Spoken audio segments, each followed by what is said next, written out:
attends. William, je mets le point sur des détails comme ça parce qu'il critique un dogme dans lequel où rien que la source, ils ne savent pas ce qu'ils sont en train de, ils ne connaissent rien. Ils ne savent même pas comment on authentifie un hadith. Même l'authentification d'un hadith, ils savent pas c'est quoi. William, en fait, c'est quoi, attends, William, je vais poser la question. Attends, William, je te réponds sur ça. Attends. Non, mais c'est pas intéressant ce que je veux dire. Je te réponds sur ce point. Ok, vas-y.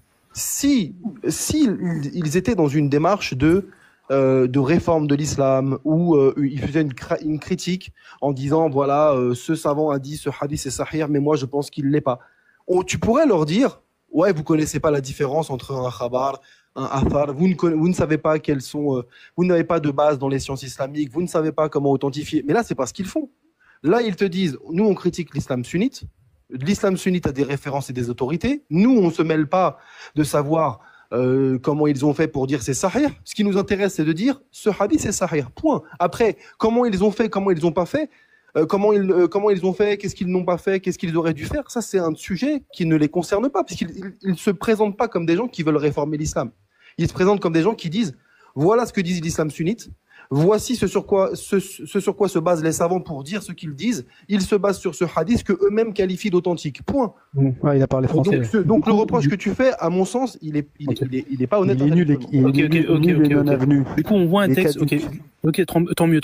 Ok, du coup, ils voient un texte dans l'islam. Ils se disent ce texte. Il y a écrit qu'il est authentique. Je le prends comme authentique.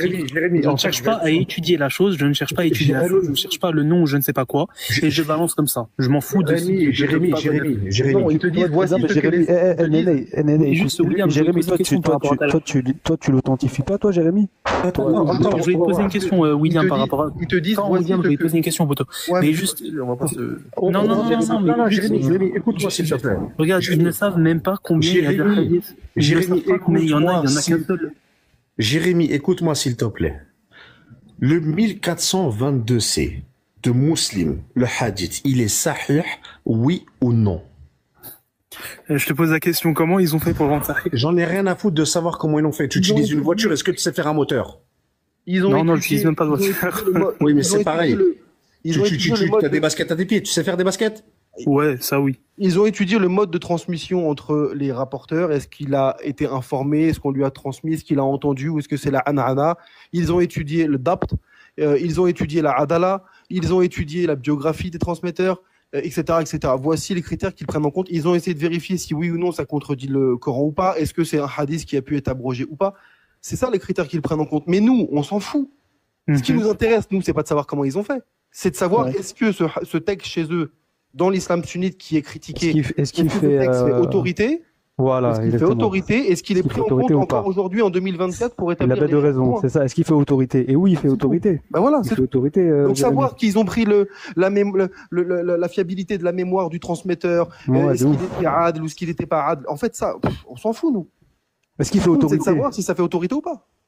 Mais Jérémy, moi j'aurais voulu que tu sois solide sur tes appuis et que tu dises ouais, c'est réel. Et après? Pourquoi tu te mets en position victimaire de non, c'est faux, nanani? Il y a qui a dit que c'était faux? Il y a qui a dit que c'était faux? C'est toi qui a dit tout à l'heure. Tu trouves des pirouettes sur les appuis, frérot. C'est comme si je te dis, tu vois, est-ce que là j'ai la télécommande, regarde devant moi, hein, de ma télé, d'accord? Est-ce qu'avec cette télécommande, j'arrive à allumer ma télé? Et toi, tu es en train de me dire, non mais attends, comment ils ont créé cette télécommande? Est-ce que tu es sûr que c'est la télécommande de ta télé? Ou est-ce qu'avec cette télécommande, je peux allumer une autre télé? On en a rien à foutre de ça, en fait. Nous, on n'est pas là. Je suis pas un théologien. Et honnêtement, je vais pas perdre toute ma vie à faire de la théologie sur un truc qui n'a aucun sens. Maintenant, nous, on est en train de... Ce que je suis en train d'expliquer, toi, tu es musulman.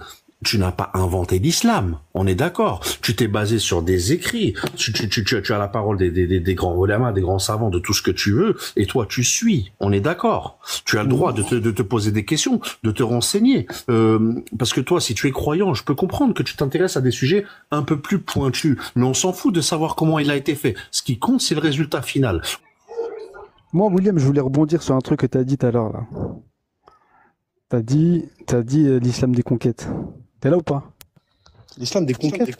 Ouais, t'as dit on critique. Si, t'as dit on critique l'idéologie. L'idéologie, c'est. Attends, Wawa. Ah non, le djihad. J'ai dit le djihad. Ouais, juste te faire un petit brief parce que t'es mon poteau, tu vois, t'es mon ami d'enfance. Hein. Ouais. Va pas trop tatillonner, William. Il va t'éteindre. Non, je veux juste savoir son avis. Voilà, je veux savoir son avis. Non, Tu mais connais. quoi. Tu connais, moi, c'est la rue. Non, mais je t'embête. Je dis ça à William parce que Wawa, c'est un ami à moi d'enfance. Ouais, va pas me terminer. Il est Reste, encore endoctriné, miskin, mais c'est pas grave. On t'a capté. Voilà, je suis toujours dans le camp, je suis toujours dans le camp adverse. Bon, Mais bon. j'aime bien venir avec vous. Ça fait passer le temps et en plus, j'aime bien les débats. En vrai. Et moi, je suis pas fermé au débat, tu vois. Quand t'as dit ouais, le djihad, comme t'as dit. Mais si c'était pas les musulmans qui le faisaient, c'était l'autre côté. Tu préfères des captifs musulmans ou des captifs enfin, à l'époque, hein.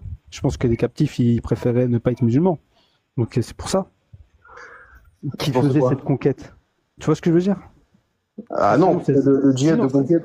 Non, ça, tu pourrais dire ça si le djihad en islam était conditionné au fait que tu sois menacé. Sauf que c'est pas le cas. Je crois qu'il y a 2-1. Le djihad, 2-1 pour l'Angleterre. Comment ça, j'ai pas compris. pour la petite finale. En parenthèse, pour le match 2-1 pour l'Angleterre. Mais c'est vrai. Non, je te dis, tu pourrais dire que c'était soit ils étaient attaqués, soit on les attaquait, si Ouais, le djihad voilà. en islam était conditionné au seul fait d'être menacé. Ça veut dire que si Si, ça, l'islam ok, disait, vas-y. tu vois, si l'islam disait le djihad est Ah non, permis ça dans deux lui- cas, le djihad est permis dans deux cas, la défense et la menace, ok, ce que tu dirais, je pourrais l'entendre, sauf que l'islam te dit, l'islam te dit le djihad est une obligation dans tous les cas, que ce soit la défense, que ce soit la menace, et que ce soit même dans le cas où l'État en face n'est pas menaçant envers toi. C'est ce que précisent les savants, comme El-Quduri dans son Mukhtasar, par exemple, il te dit le djihad est une obligation, quand bien même l'ennemi en face, enfin, quand bien même le territoire en face n'est pas une menace, n'est pas belliqueux envers toi. Donc ça veut dire que, quelle que soit la situation, le djihad est une obligation, collective ou individuelle, selon le type de djihad, mais c'est une obligation dès lors que les conditions sont réunies pour que tu le pratiques. Et là, en l'occurrence, bah moi, je n'accroche plus là. Autant on t'attaque, tu te défends, je comprends. Autant on te menace, tu agis de manière préventive, je peux comprendre. Autant on ne te fait rien, tu dois attaquer pour imposer l'islam, là, je comprends plus. Enfin, je Là, comprends je- l'idée, mais en tout cas, j'adhère plus. Non, mais là, je suis pas sûr. Les versets, t'as des hadiths de ça? Qui dit que. Bah, d'ailleurs, on rapporte même le consensus des savants. L'imam At-Tabari te dit, concernant le commentaire du verset La ikraha fid din, il te dit l'ensemble des musulmans sont tous d'accord pour dire que telle fut la sunna du prophète. Il y a certaines, et il détaille, il dit première catégorie, il y a certaines catégories de gens pour qui il a, comment dire, il leur a imposé de se Prescrit. convertir à l'islam. Ok. Il leur imposait de se convertir à l'islam où il les combattait. C'est-à-dire qu'il leur laissait pas une troisième option. C'est soit tu te convertis, Pourquoi tu soit parles je te pas combats. de la jizya alors? Ah non, justement, J'ai il dit c'est la première catégorie. Il dit c'est le cas des polythéistes arabes, c'est le cas des apostats, c'est le cas de différentes catégories comme ça. Et il dit deuxième catégorie de personnes, c'est ce qu'il appelle Ahl al-Kitabayn, les gens des deux livres. Ok. En gros, les chrétiens, les juifs, et il dit ainsi que leurs semblables.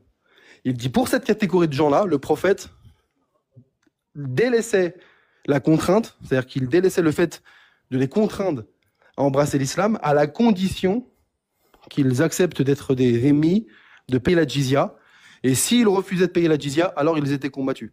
Donc ça, on te dit, c'est la sunna du prophète. La sunna du prophète, selon le consensus des savants, c'est d'avoir fait en sorte de combattre les gens jusqu'à ce que soit ils se convertissent, soit ils acceptent d'être soumis au statut de zimmi et à la jizya. S'ils refusaient l'un ou l'autre, ils étaient combattus dans tous les cas. Ok, d'accord. Mais à cette époque-là, si tu fais pas ça, le monde, il ne devient pas musulman. La péninsule arabique, il n'y a que là-bas où l'islam se répand. Ouais, peu importe. Au final, ce qu'on dit, Non, mais du coup, le message, il est plus délivré. Tu vois ce que je veux dire? En tant que croyant.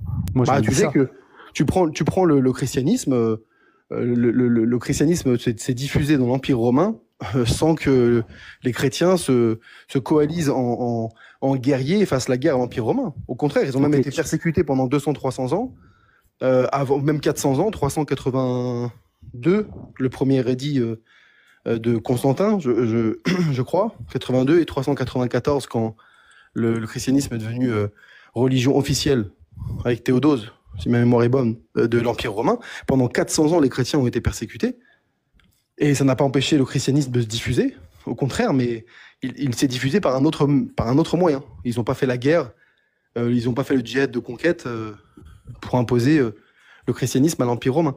Après, si une religion a besoin de contraindre les gens à ce que les gens soient contraints à embrasser cette religion pour qu'elle se diffuse, ça me paraît contradictoire avec le fait qu'elle se dise être la vérité. Et qu'elle n'est pas si convaincante que ça. Ah ouais. La vérité, pour moi, n'a pas besoin... Si tu dis la vérité aux gens, et que c'est une vérité éclatante qui ne peut pas être remise en question, tu n'as pas besoin de leur mettre l'épée sous la gorge pour dire, écoute, maintenant que je t'ai délivré le message, soit tu te convertis, soit je te bute. Je la fais un peu court, mais c'est ça. Ouais, c'est ça. Donc voilà, après ça. C'est ça. J'avoue, ouais, c'est bonne argumentation. Là, je vais devoir réfléchir dans mon coin, là. Ça va, Wawa? Ouais, ça va, ça va, Wawa? Ouais, alors, comment ça se passe, l'apostasie?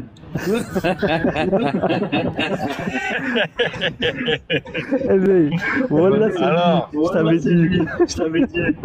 Oui, je suis le shaitan. Si tu sautes le pas, Malish. Je suis Ould al-Haram.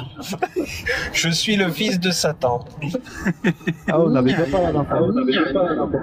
Non, mais c'est dommage, Jérémy, ça aurait pu être une bonne discussion avec William. Wawa, n'hésite pas à suivre William. Il y a un écho de ouf à Ouais, Wawa, n'hésite pas à suivre William Louis. Hein. C'est un ancien musulman qui a pas mal étudié la religion, même beaucoup plus, mais qu'une très grande majorité des croyants. Un peu trop, même. Ouais, un peu trop, ouais, exactement. Donc, ouais, en fait, ça t'a tellement. On aura beaucoup de choses à apprendre auprès de lui. Si tu cherches la vérité, en tout cas. En fait, t'es rentré avec un cœur nia, comme moi, et plus tu cherches et plus tu dis c'est des dingueries, c'est ça? Bah, ça, c'est ce qui m'a fait sortir du sunnisme. Ok. Au début, quand je me suis converti, je connaissais pas toutes ces... Comment dire, tous les différents courants qu'il y avait. Moi, je pensais que j'embrassais l'islam, tout simplement. En fait, je me suis... Une petite phase Murtazili, toi, un peu, non? Ouais, sur la deuxième partie. Mais au début, j'étais sunnite. Quand j'ai découvert le sunnisme, bah, j'ai quitté le sunnisme. Ah ouais. Pour tomber dans le réformisme ou dans le mortazilisme, j'ai fait renaître des courants qui étaient morts depuis 1200 ans. C'est quoi le mortazilisme c'est un courant qui est mort depuis 1200 ans. Ouais, mais c'est quoi les grands piliers? En fait, on est en dessous du coranisme. En fait, tout ce que disent les coranistes aujourd'hui, ouais. Enfin, plusieurs éléments, comme par exemple le fait d'être très critique sur le hadith, de n'accepter quasiment aucun hadith, de remettre en question, je sais pas moi, des éléments comme le châtiment de la tombe, comme tout ça. Eux, ils les remettent en question. En fait, tout ça, c'est né.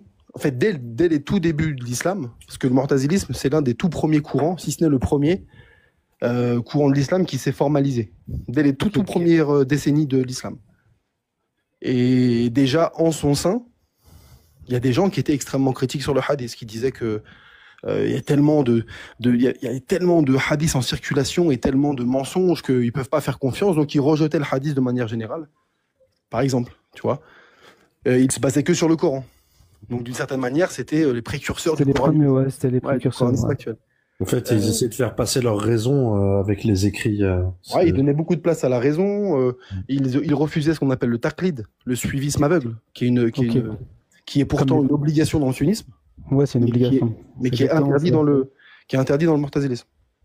C'est-à-dire que les mortazilites te disent, on n'est certes pas tous égaux en termes de connaissances, mais on doit tous faire l'effort pour savoir pourquoi on fait ceci, pourquoi on ne fait pas cela.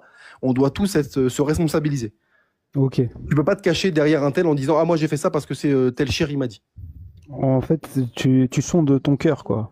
Ouais, tu sondes ton cœur, tu sondes ton intellect, tu réfléchis, tu te questionnes. Bref, et donc c'était une approche beaucoup plus rationnelle. D'ailleurs, on les appelait les premiers, de cette manière, les premiers rationnels de l'islam, qui se basaient entre autres aussi sur la rationalité aristotélicienne des Grecs, etc. Ok. Donc voilà, C'est un courant qui est intellectuellement qui est très intéressant, qui était aussi très ouvert. D'ailleurs, souvent l'époque qu'on parle de l'âge d'or de l'islam, avec beaucoup de scientifiques, avec la fameuse bibliothèque, la Beit el-Hikma, qui traduisait des ouvrages mathématiques, qui traduisait des ouvrages indiens, des ouvrages grecs, etc. Bah ça, c'est l'époque des Mu'tazilites. Et toi, tu penses quoi qu'il y ait 4 écoles? Que les choses soient aussi différentes sur des points de vue? Excuse-moi, je refais juste un point sur le Mu'tazile. Tu vois, William, moi, franchement, je suis d'avis à ce que si le Mu'tazile il aurait vraiment pris les devants et ça aurait été une majorité, aujourd'hui, les peuples musulmans ne seraient, les pays où l'islam ne seraient pas comme ça. Ouais, je pense qu'ils auraient tourné différemment. Je pense vraiment parce que, alors sur la fin, les Mu'tazilites sur la fin se sont sunnitisés. Mais en tout cas, s'ils avaient gardé l'esprit des premiers, des précurseurs de ce courant, ouais, je pense que le monde musulman n'aurait pas la même tronche. Je pense. Après, c'est jamais les mouvements les plus pacifistes qui prennent le pouvoir. En général, quand il y a une idéologie, ouais, puis après, c'est rarement. Quand il y a plusieurs courants en même temps, William, en général, c'est la majorité silencieuse, elle se tait. Hein. Oui, c'est pas faux. Oui, c'est toujours le mouvement le plus radical, enfin, je pense. Hein. C'est toujours le mouvement le plus radical qui fait plus d'adeptes. C'est une religion très virile. C'est pour ça qu'elle attire beaucoup de jeunes aussi, parce qu'elle est basée également sur une histoire de domination. Il y a pas mal de testostérone là-dedans, donc c'est ça aussi qui plaît. Hein. On n'en parle pas souvent, mais ça plaît aussi. Hein.